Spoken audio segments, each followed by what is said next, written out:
Welcome everybody, it's a new year, it's the beginning, first week of the year, and we're talking about the one thing necessary to make our Christian experience what God wants it to be, that Zoe, abundant life thing.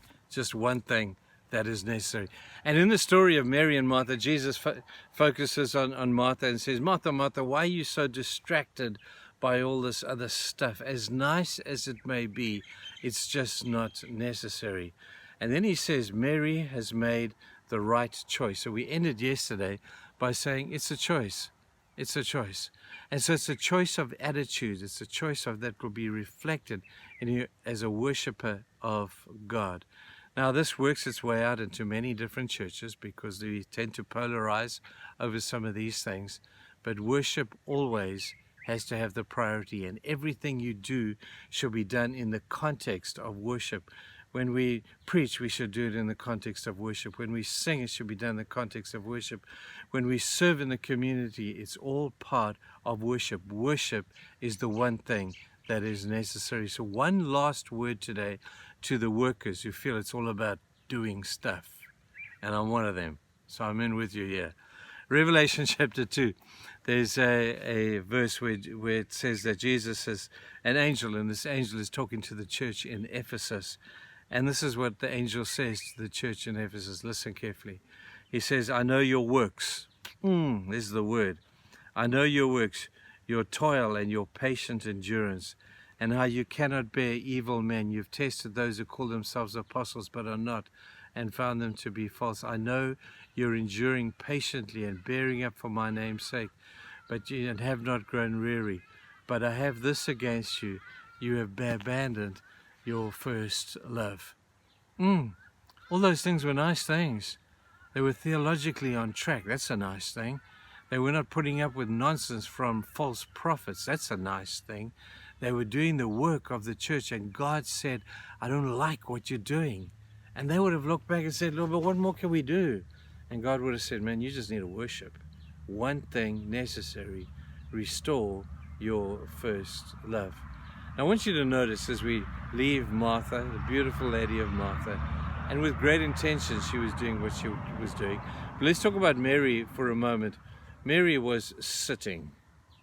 Let's talk about this posture of sitting.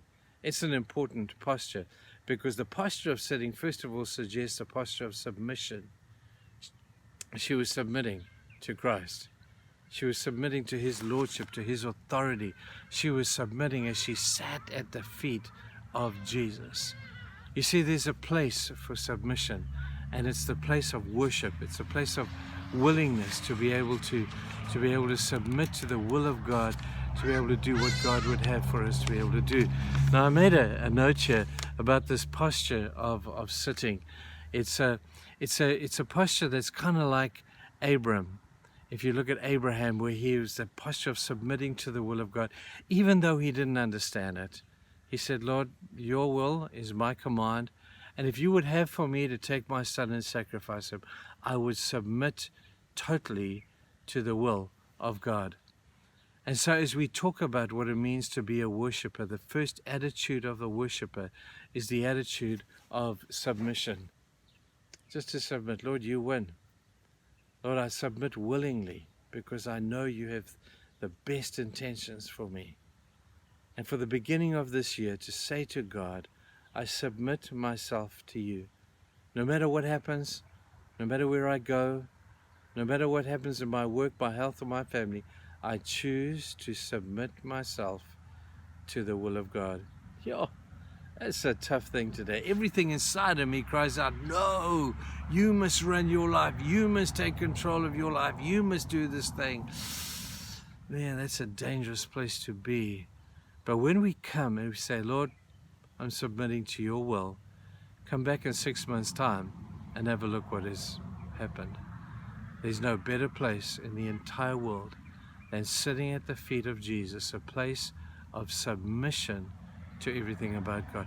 Now, in your context, I wish I could explain it to every context. I don't have the ability to do that. But once you take this principle today and say, let me think, let me ponder, let me contemplate what it means to be in submission to Jesus. That's the place of sitting at his feet. and we'll see you tomorrow.